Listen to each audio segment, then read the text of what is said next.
Hello everyone, hope you all are doing fine. This is Gautam from Shailaja IS. In this video, we'll discuss on the newly updated nationally determined contributions by India. Okay, these are your climate targets for 2035. Now, we'll try and first understand in this video what are these nationally determined contributions? What is the background behind it? Right? And we'll try and understand what were India's earlier nationally determined contributions or what were earlier India's climate targets. How far have we achieved it?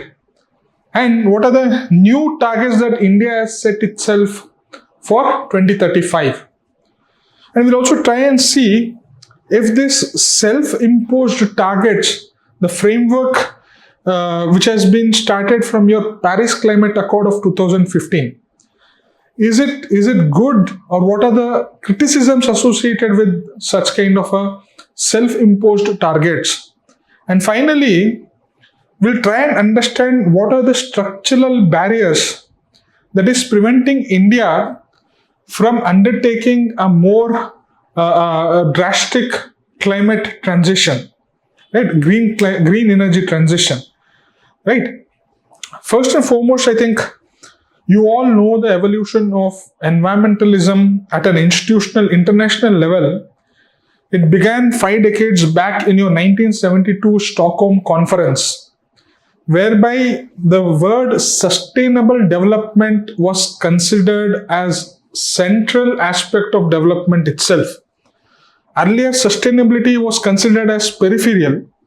1972, they said that no, sustainability is central to development. Right?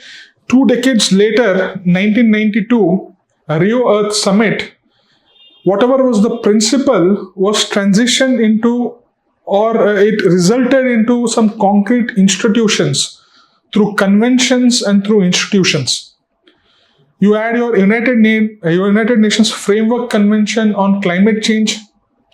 You had your United Nations Convention on desertification, so on and so forth.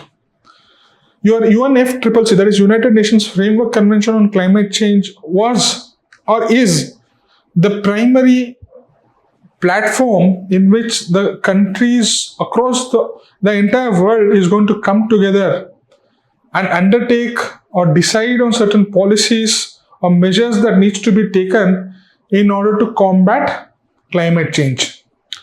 Now, the basic principle of this convention is common but differentiated responsibilities. Your CBDR. I think most of you might be knowing it.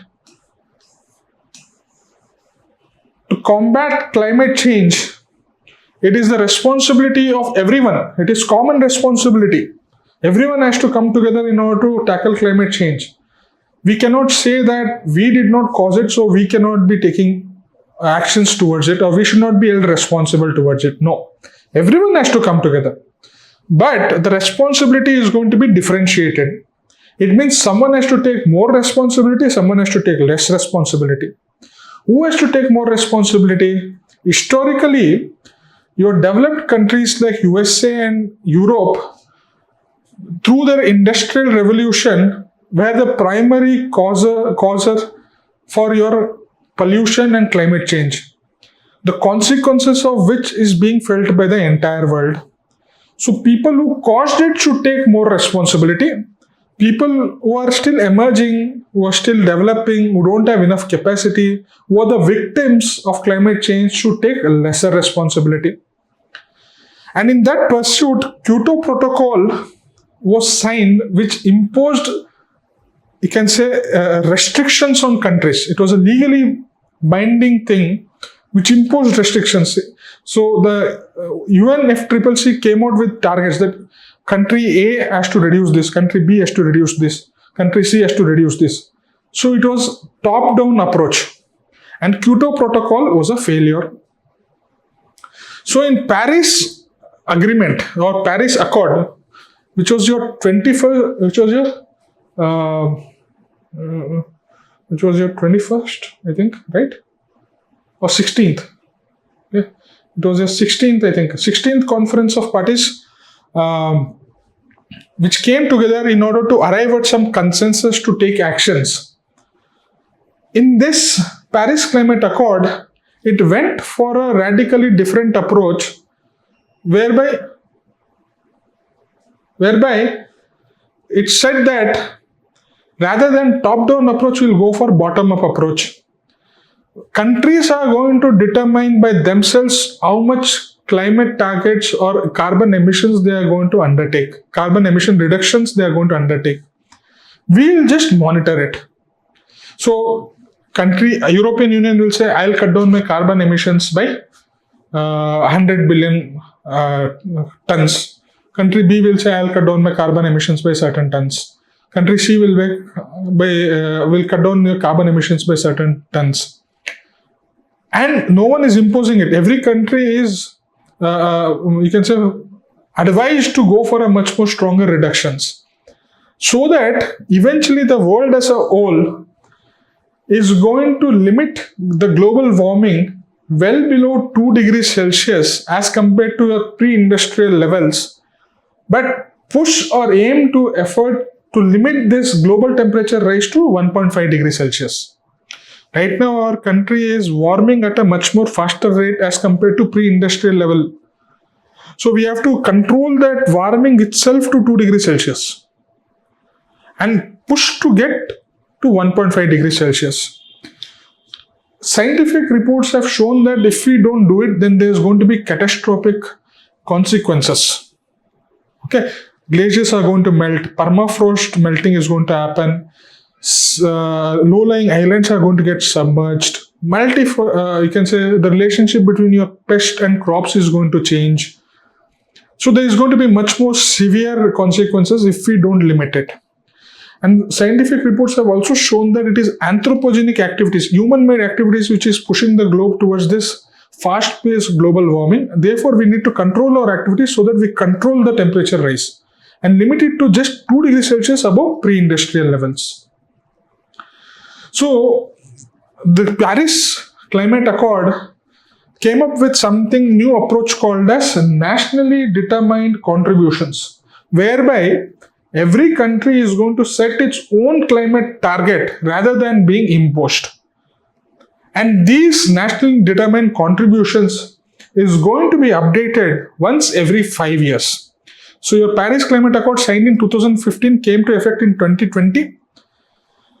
And after 5 years, that is 2025, it was supposed to update its NDCs. Every country is supposed to update that, okay, these are my targets which I am going to achieve. These are my targets which I am going to achieve. Right? So, 2025, India was supposed to submit its updated nationally determined contribution. That is your own climate targets. Okay, self-imposed climate targets. Okay, in your COP30, which was held in Belém, Brazil. But in that Brazil summit, India said that I am still not ready with my updated NDCs. I'll submit it by the year end. And finally, in March last week, India has officially submitted its updated NDCs to UNFCCC. Right?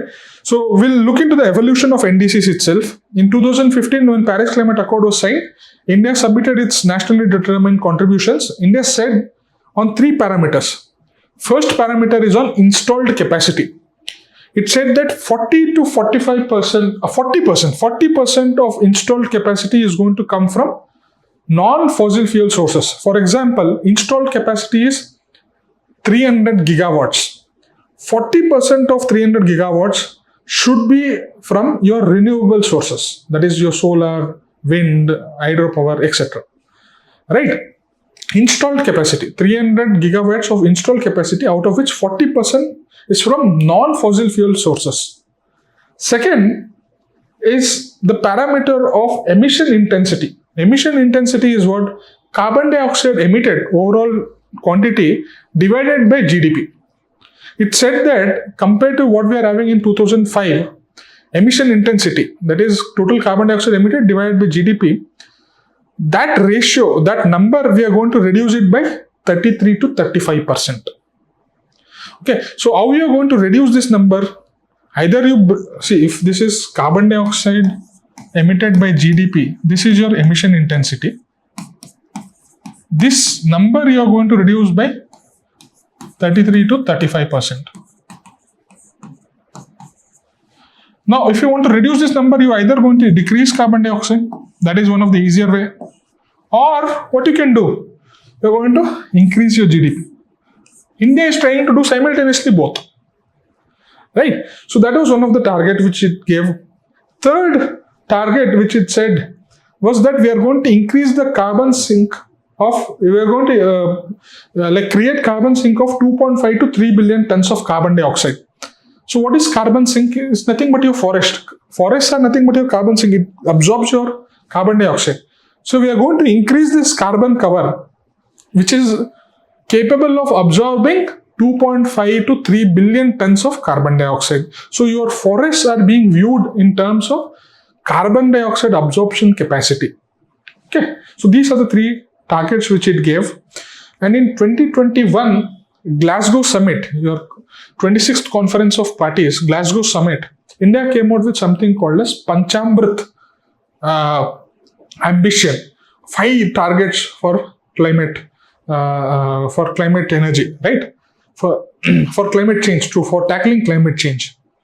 First, 500 gigawatts of non-fossil fuel capacity by 2030. 500 gigawatts.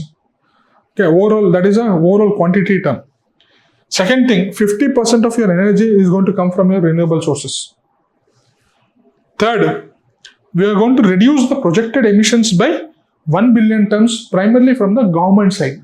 Okay, the government as an entity is going to reduce its carbon dioxide emissions by 1 billion tons. It is going to go for massive rooftop installations. It is going to go for massive afforestation by railway departments. So on its own, it is going to reduce by 1 billion tons. Government as an entity. It is that emission intensity which I talked about, that is 33 to 35%. They have increased the target or ambition. They say that we'll reduce it by 40 to 45%. We'll reduce it by 45%. We'll reduce it by 45% by 2030. So they are more ambitious with regard to their climate targets. And finally, one of the important aspects, they said that we are going to achieve net zero by 2070. Now, what is this net zero? Net zero means what? The amount of carbon dioxide you emit is equivalent to amount of carbon dioxide you absorb, effectively cancelling each other. That is going to lead to net zero carbon dioxide emissions. So how much ever you are emitting, you are absorbing equal amount. So cumulatively, or a net aspect, you are emitting zero emissions or zero carbon dioxide. That status is going to be achieved by 2070 is what India has said. Your European Union has set itself a target of achieving net zero by 2050. China has set itself a target of achieving net zero by 2060. India by 2070. Now, let us look at the latest 2026 updated NDCs, because 5 years has gone. So it has to give its new NDCs, that is new nationally determined contributions or new climate targets, which needs to be achieved by 2035. Again, emission intensity is first thing. It was 33 to 35%. Then it brought to 45% in the Panchamrit Glasgow resolution. Here, in the updated thing, it has increased it to 47%. So your emission intensity as compared to 2005 levels is going to be reduced by 47% by 2035, right?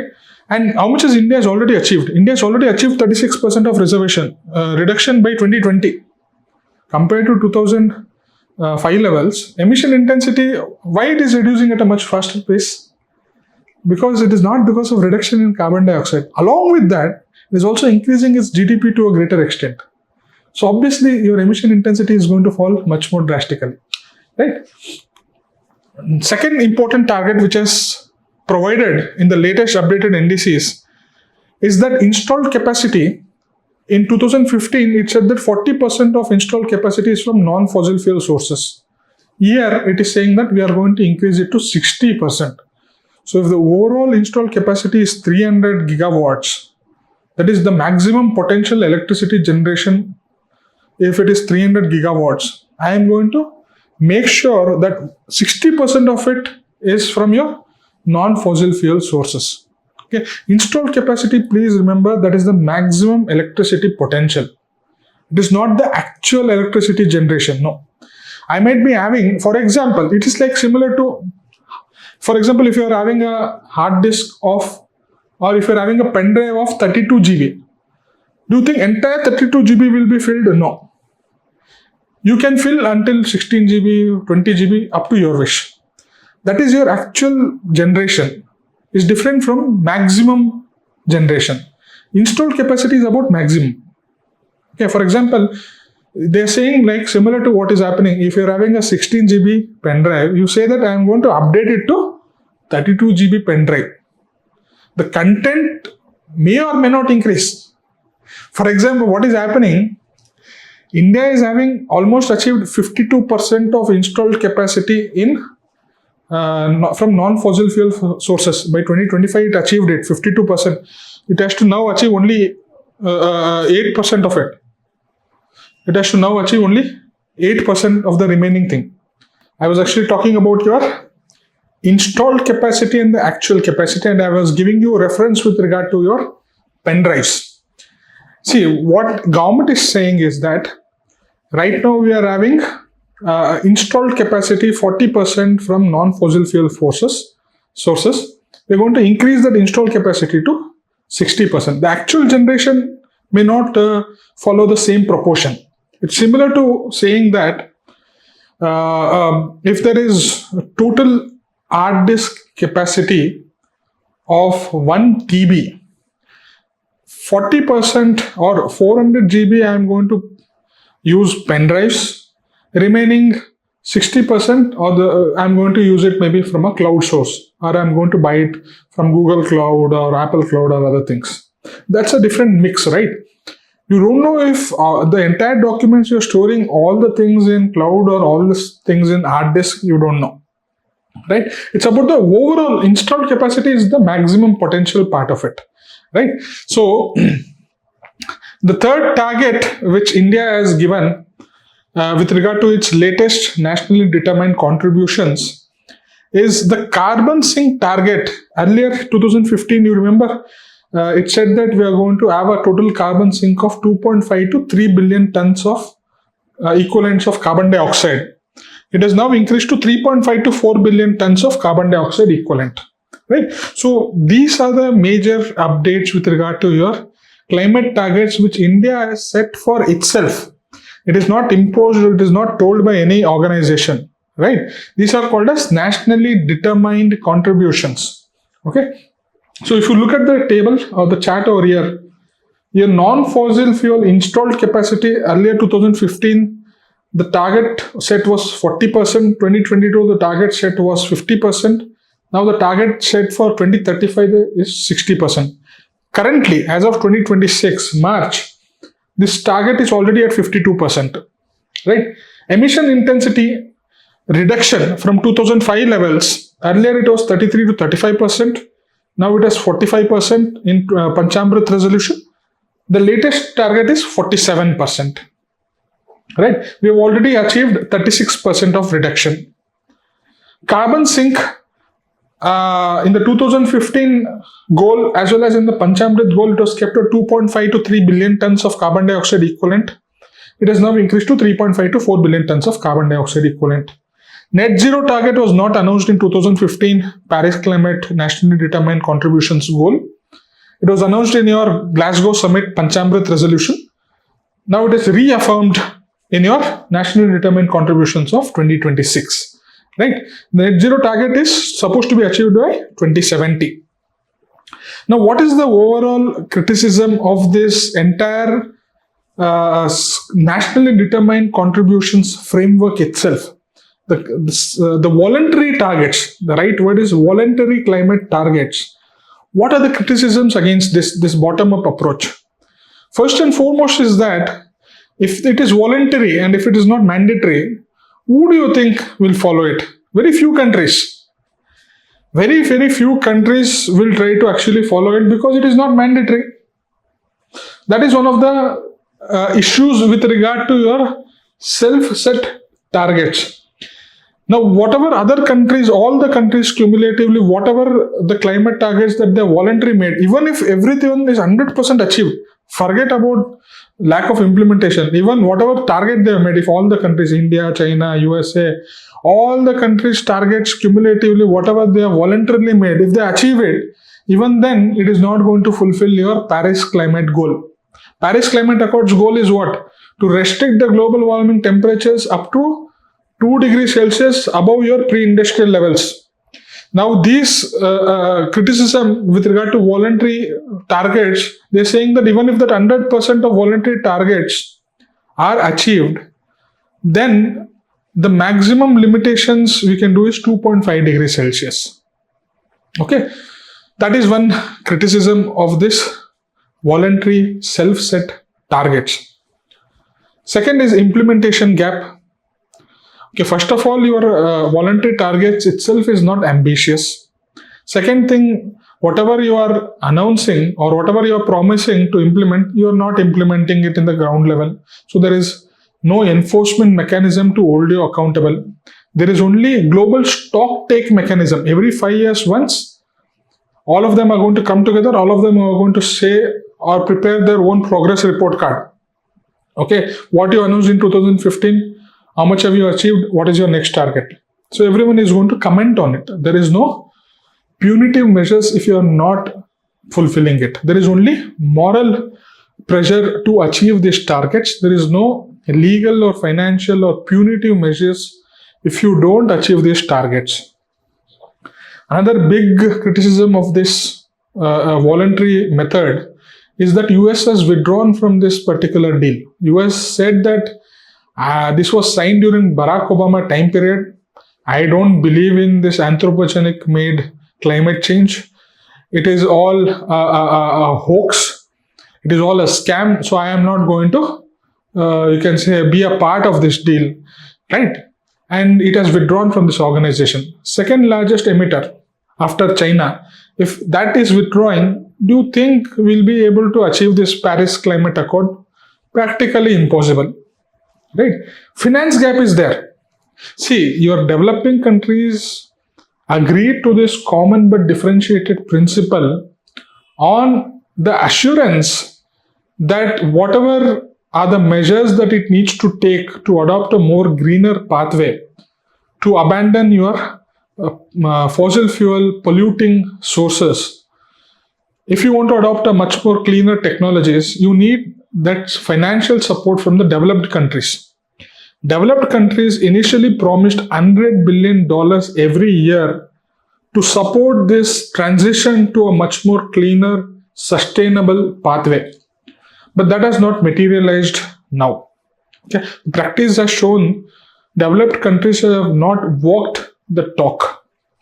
Right? So these are all some of the criticisms of the entire framework itself. Now coming to the obstacles that India faces in order to achieve its own climate target, which has set for itself. It has set 60% of installed capacity from non-fossil fuel sources, 47% of emission intensity reduction as compared to 2005 levels, right? And certain other things. Now, what can be the barriers for India in achieving this? First and biggest barrier is the actual power generation is only contributing 25% from renewable energy sources. Total installed capacity is 52%. But actual energy generation from the renewable energy sources is only 25%. So nearly 75 to 80% of the actual energy generation is coming from your coal and fossil fuels.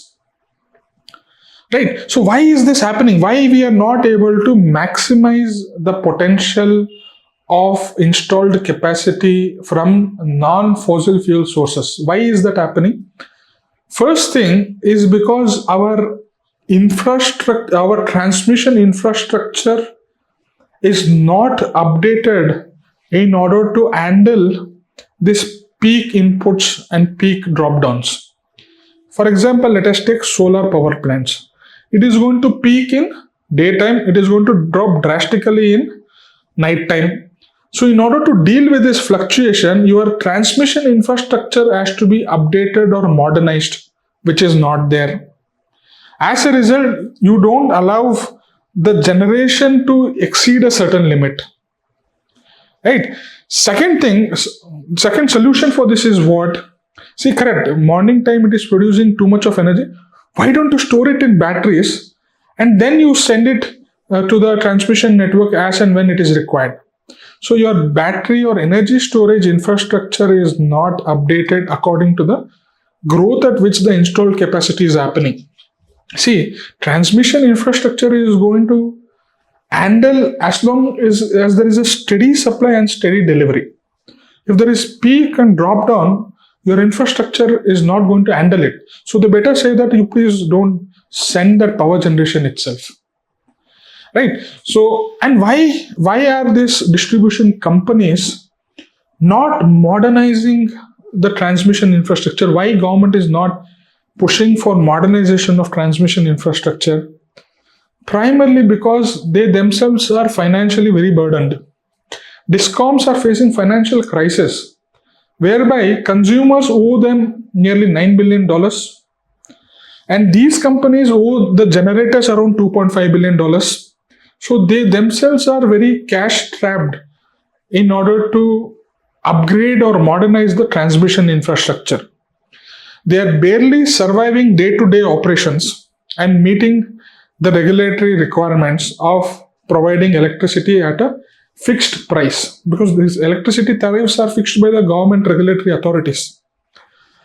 And since they are not in a financially good wealth, they are unable to modernize the transmission infrastructure. As a result, you're not able to maximum utilize the installed capacity from your renewable energy sources. Okay. So if you want to solve the root problem, first thing you have to do is improve the storage infrastructure. So if it is peaking in the daytime, you have to store it in some place and then you have to deliver it in the night time. Second thing is upgrade your infrastructure. Also, there is a huge finance gap.